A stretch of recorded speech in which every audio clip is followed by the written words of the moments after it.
أنفسنا ومن سيئات أعمالنا من يهده الله فلا مضل له ومن يضلل فلا هادي له وأشهد أن لا إله إلا الله وحده لا شريك له وأشهد أن محمدًا عبده ورسوله يا أيها الذين آمنوا اتقوا الله حق تقاته ولا تموتن إلا وأنتم مسلمون يا أيها الناس اتقوا ربكم الذي خلقكم من نفس واحدة وخلق منها زوجها وبث منهما رجالا كثيرا ونساء واتقوا الله الذي تساءلون به والأرحام إن الله كان عليكم رقيبا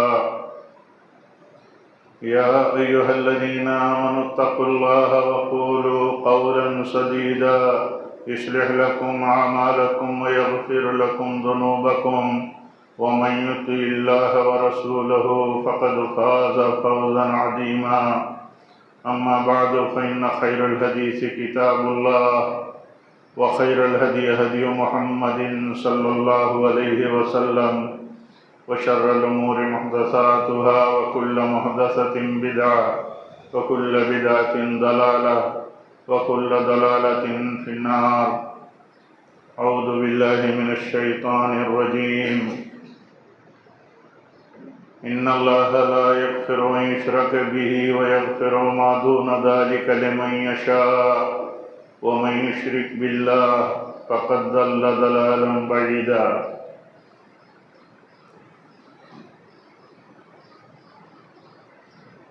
معزز حاضرین جمعہ، دینی بھائیوں، اسلامی ماں اور بہنوں، اللہ کے دین میں اس بات کو بہت اچھی طرح سمجھنا ضروری ہے کہ معروف کا حکم دینا اور منکر سے روکنا یہ حق کی طرف لانے اور باطل سے روکنے کا سب سے بڑا ذریعہ ہے۔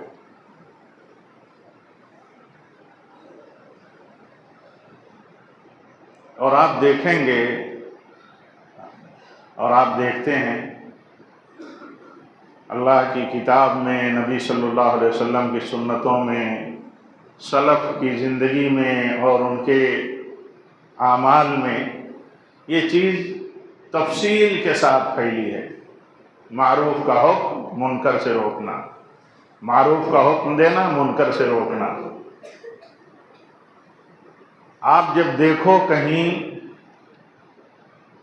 کسی فرد میں، کسی جماعت میں کہ ان کے ہاں معروف کا حکم دینا عام ہے اور منکر سے ساتھوں ساتھ روکنا بھی عام ہے، تو آپ سمجھ لو کہ دین کی وہ بنیاد، دین کی وہ اصل جس سے خیر کو عام کیا جا سکتا ہے اور جس سے شر کو روکا جا سکتا ہے اللہ کی توفیق و مدد کے بعد، تو آپ یہ سمجھ لو کہ وہی اصل پر ہیں، وہی اصل کام کرنے والے ہیں۔ منکر کی بہت ساری شکلیں ہیں، جیسے معروف کی بہت ساری شکلیں ہیں۔ جیسے معروف میں سب سے بڑا معروف اللہ کی توحید ہے، منکر میں سب سے بڑا منکر شرک ہے۔ آپ جب دیکھیں کہ توحید کی بات کرنے والے، توحید کی تلقین کرنے والے اور ایسے ہی شرک کی بات کرنے والے اور شرک سے تحذیر کرنے والے جو لوگ ہیں، آپ ان کو دیکھیں تو آپ یہ سمجھیں کہ اصل کام یہی کرتے ہیں۔ ورنہ کہیں آپ نے اہل شرک کو، اہل بدعت کو دیکھا ہے کہ شرک اور بدعت پر وہ باتیں اجمالی نہیں تفصیلی کرتے ہوں؟ اجمالی بات تو ہر کوئی کرتا ہے، لا الہ الا اللہ، اللہ کے سوا کوئی معبود نہیں۔ اللہ کے سوا بہت سارے معبود ہیں، ہمارے ملک میں، اپنے وطن میں تو یہ بتانے کی ضرورت نہیں، جہاں خود غیر اللہ کی عبادت کرنے والے کہتے ہیں ہمارے کروڑوں معبود ہیں۔ تو صرف یہ بات کہنا کہ اللہ کے سوا کوئی معبود نہیں، ساتھ میں یہ بتانا ضروری ہے کہ اللہ کے سوا جتنوں کی عبادت ہوتی ہے ہم جانتے ہیں وہ معبود بنائے ہوئے ہیں، حقیقت میں وہ معبود نہیں ہیں لیکن معبود ٹھہرا لیے گئے ہیں۔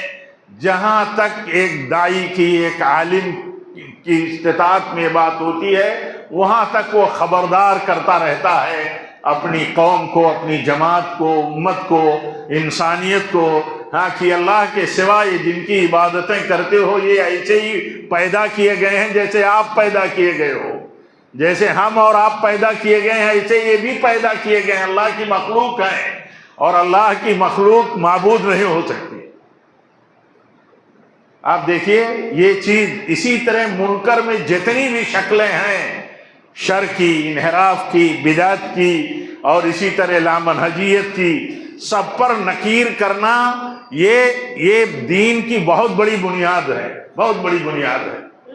تو میں عرض یہ کر رہا تھا کہ قرآن میں اگر تفصیل سے آپ دیکھیں گے، سنیں گے، سنتے رہتے ہیں کس طرح اللہ تعالیٰ باطل کی مخالفت کرتا ہے، کس طرح اللہ شرک کی تردید کرتا ہے، کس طرح اپنے سوا طاغوت کی عبادتوں کا رد کرتا ہے، اور کس طرح حیثیتیں ان کی بتاتا ہے کہ ہے ان کی حیثیت، ان کی کیا حیثیت ہے۔ دیکھو یہ تو ایک مکھی بھی نہیں پیدا کر سکتے، جن کو تم پوجتے ہو، جن کی بھکتی کرتے ہو، عبادت کرتے ہو، جن سے نفع و نقصان کے عقیدے وابستہ کیے ہو، اور جن سے مانگتے ہو نفع اور نقصانات سے نجات، اس سے سوال کرتے رہتے ہو، ان کی حیثیت تو اتنی بھی نہیں ہے کہ یہ مکھیاں جو ان کے اوپر نذرانے چڑھائے ہوئے ہوتے ہیں اور وہ مکھیاں ان کو لے کر کے اڑتی رہتی ہیں، چاٹتی کھاتی رہتی ہیں، یہ اسے بھی نہیں روک سکتے،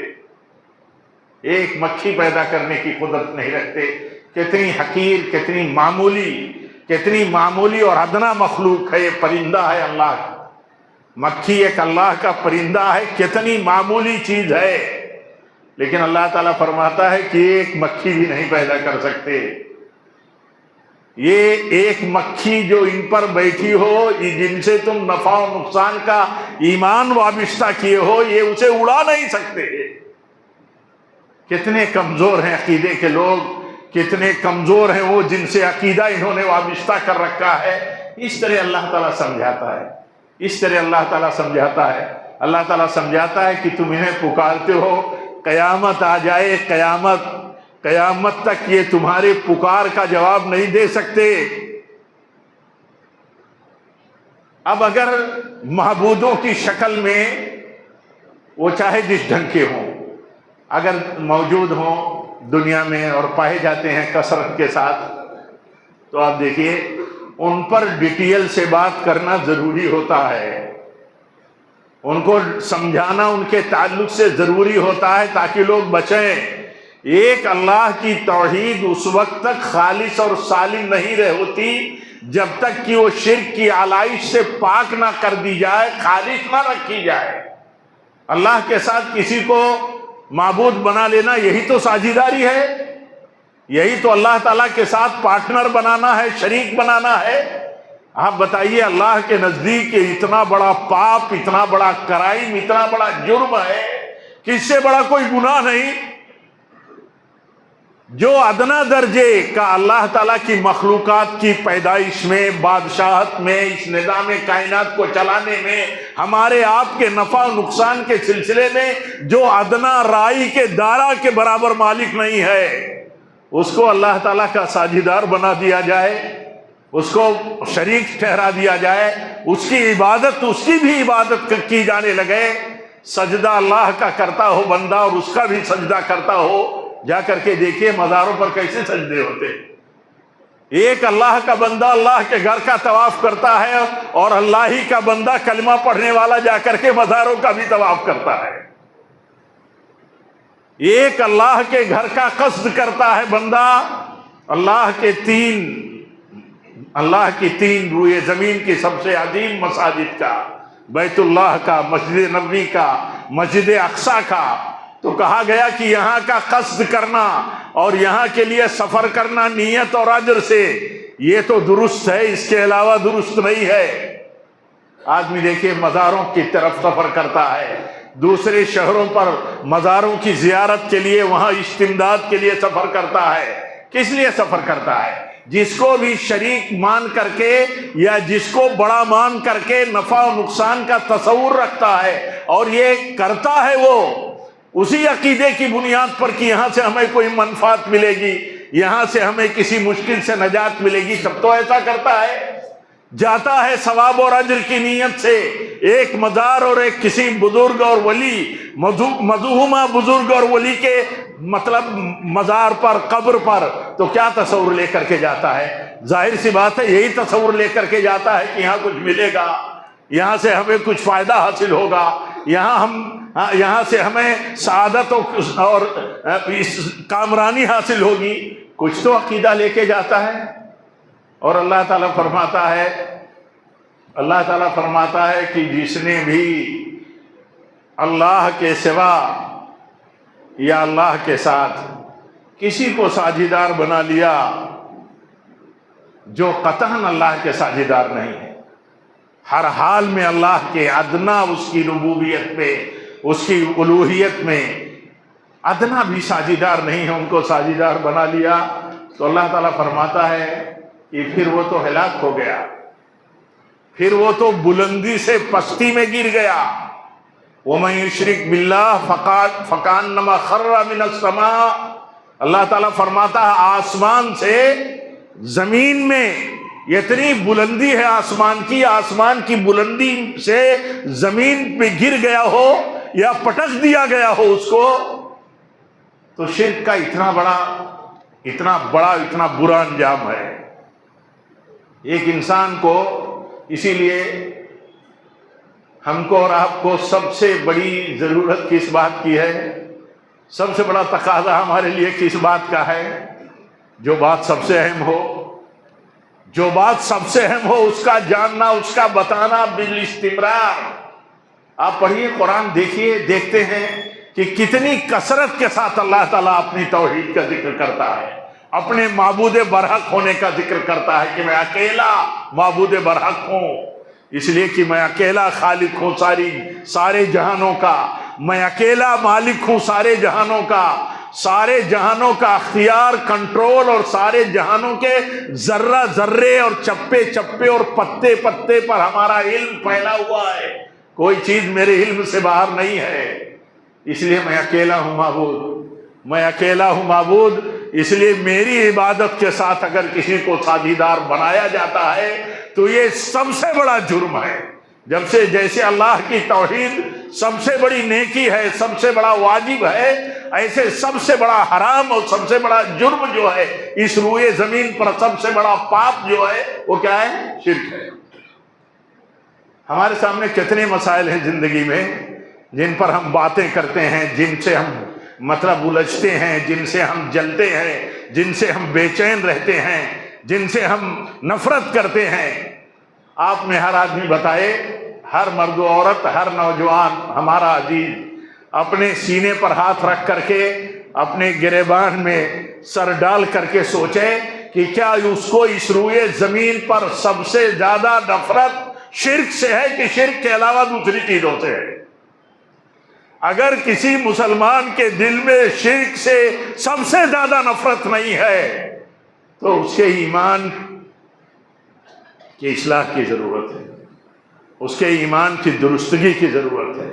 ایک مومن کے ہاں جیسے سب سے بڑا عظیم سرمایہ توحید ہے، ایسے سب سے بدترین چیز شرک ہے۔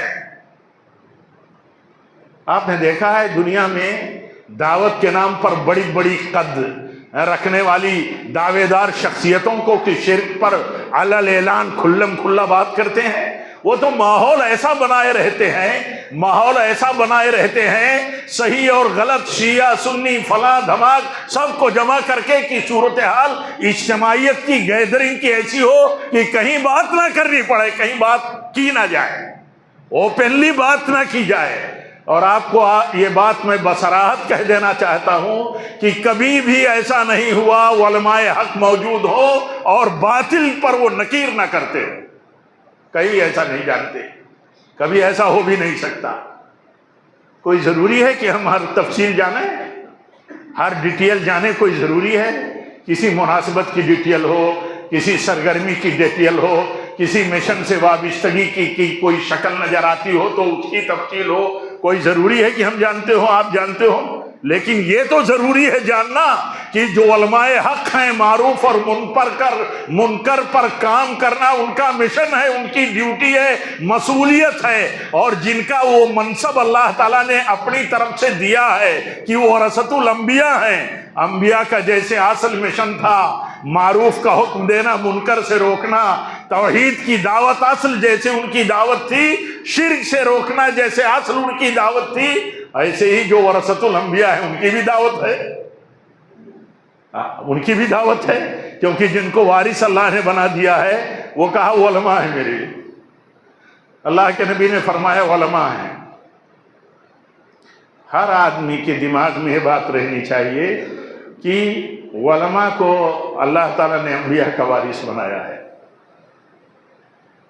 اور جن کو علماء ہی نہ سمجھا جاتا ہو، آپ بھی نہ سمجھتے ہو، ان کو تو آپ وارث انبیاء نہیں سمجھ سکتے۔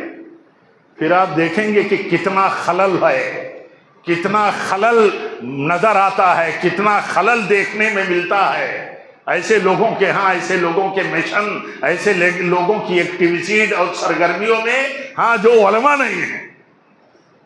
اور علماء کون نہیں ہیں؟ ایک موٹا سا قاعدہ دماغ میں رکھیے کہ علماء کون نہیں ہیں۔ وہ لوگ علماء نہیں ہیں جن کو بڑے علماء نہ کہتے ہوں، جن کے علم کی گواہی بڑے علماء نہ دیتے ہوں، وہ علماء نہیں ہیں۔ اور وہ اس منصب کے حقدار بھی نہیں ہیں جو علماء کا منصب ہے، کیونکہ اس کا حقدار، کسی منصب کا حقدار کون ہوتا ہے؟ جب اس منصب کی باریکی کو، ذمہ داری کو، صلاحیت کو، صلاحیت کے تقاضے کو جب تک سمجھنے والا کوئی نہ ہو، تب تک تو کوئی اس منصب کا اہل کسی کو ٹھہرا نہیں سکتا، کوئی امانت دار۔ تو یہ بات جو عرض کر رہا تھا وہ یہ کہ دیکھیے، علماء کبھی بھی باطل سے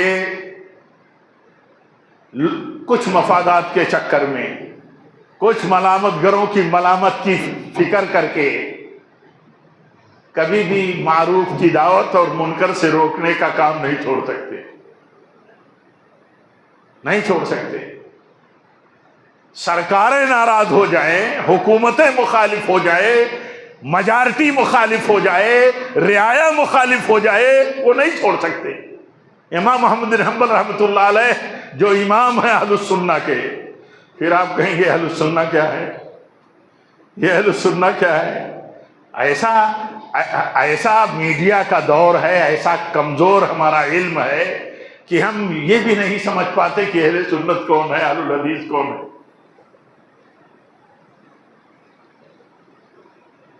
اہل سنت اللہ کے نبی کے طریقے پر، صحابہ کے طریقے پر چلنے والے لوگ ہیں، اور یہ نام صحابہ سے چلا رہا ہے، صحابہ سے۔ جس نام کو اور جس طبقے کو صحابہ نے قرآن کی آیتوں سے استدلال کر کے نام دیا ہو، اگر اس کے تعلق سے ایک غیر عالم کہے کہ شیعہ سنی کا کوئی ذکر تو نہیں ہے،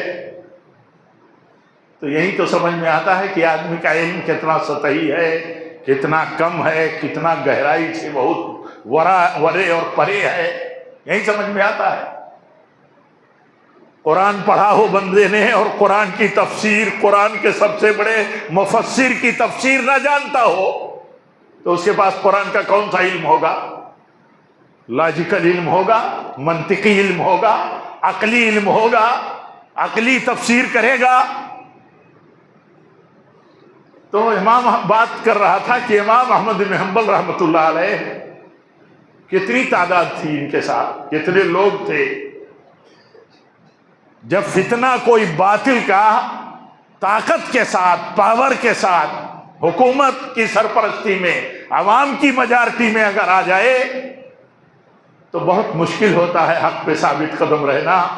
لیکن کبھی بھی ایسا نہیں ہو سکتا کہ حق پر ثابت قدم رہنے والا ایک گروہ موجود نہ رہے.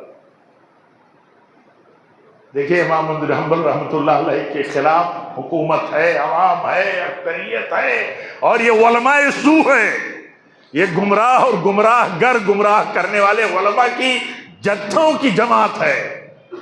یہی تو سب سفارش کرتے تھے کہ آپ کی حکومت میں رہنے والا عوام کے خلاف اتنے بڑے علماء کی تعداد آپ کے ساتھ ہے جس عقیدے میں، اس کے خلاف ان کا عقیدہ ہے، آپ کیا ایکشن لیتے ہیں؟ تو کہا جیل میں ڈال دو. امام احمد بن حنبل رحمۃ اللہ علیہ جو اہل سنت کے امام ہیں، اہل الحدیث کے، کہتے ہیں جیل میں ڈال دو، کوڑے مارو. کہا جاتا ہے اتنا سخت، اتنا زبردست، اتنا خطرناک کوڑا مارا جاتا ہے کہ اگر ہاتھی کو مارا جاتا تو ہاتھی نہیں برداشت کر پاتا، ایسا کوڑا مارا جاتا تھا. لیکن اپنے موقف پر، اپنے اسٹینڈ پر اٹل تھے اور قیامت تک کے لیے ثبوت دیا کہ حق پرست چاہے اکیلا ہو، چاہے اس کی تعداد تھوڑی ہو، جماعت چاہے مختصر ہو، کبھی بھی وہ حق سے سمجھوتا نہیں کر سکتا، کبھی نہیں سمجھوتا کر سکتا. آج آپ جانتے ہیں دنیا میں سب سے بڑی مصلحت کیا ہے؟ سب سے بڑی مصلحت جس کی تائید سب کی طرف سے ملے، وہی سب سے بڑی مصلحت ہے. سب سے بڑی مصلحت یہ ہے کہ آپ شیعوں کے خلاف کچھ نہ بولیں، وہ کہیں آپ کے عقیدے اور ایمان کو شبہے کا شکار کر دیں، یہ چلے. لیکن آپ یہ نہ کہیں کہ ان کا عقیدہ باطل ہے، یہ گمراہ ہے، یہ کفر میں مبتلا ہے، یہ کہتے ہیں یہ قرآن محفوظ نہیں ہے، یہ کہتے ہیں قرآن محفوظ نہیں ہے، اور ان کی ایک نامزد جماعت ہے. اگر ہم میں کا کوئی کہے کہ نہیں شیعہ سنی کی کوئی بات کرنے کی ضرورت نہیں ہے، سب مسلمان ہیں، تو سب مسلمان ہیں تو کیا وہ عقیدہ اور وہ طریقہ اور وہ خیال اور وہ فکر اور اپنا وہ کنسپٹ پھیلا دیں، شبہات میں ڈال دیں، سب کو شبہات میں سب کو ڈال دیں کہ فرقے جتنے ہیں سب گمراہ ہیں. اگر یہ معروف اور منکر کی وضاحت نہ کی جائے کیسے سمجھ میں آئے گا ہم کو اور آپ کو؟ ہمارے تو سمجھ میں یہی آتا ہے نا کہ سب فرقے بندی فرقہ بندی سب خطرناک ہے. لیکن کبھی غور سے ڈیپلی دیکھتے ہیں، کبھی ہمارے نوجوان غور سے سنتے ہیں اور سوچتے ہیں. اللہ کے نبی نے فرمایا صلی اللہ علیہ وسلم کہ یہود اور نصارہ 72 فرقوں میں بٹے تھے، یہود 71 میں، نصارہ 72 میں. آپ نے فرمایا میری امت کے لوگ، میرے اوپر ایمان لانے والے لوگ 73 فرقوں میں بٹیں گے. فرمایا کہ نہیں فرمایا؟ تو کیا آپ نے کہا سارے فرقے، کیا آپ نے فرمایا سارے فرقے جہنم میں جائیں گے؟ آپ نے فرمایا 72 جہنمی ہوں گے، ایک فرقہ نجات پانے والا ہوگا. کتنی آسانی سے دماغ گھما دیا جاتا ہے. جن کے پاس کتاب و سنت کی گہرائی کا علم نہیں ہوتا کیسے ان کا دماغ چکرا جاتا ہے.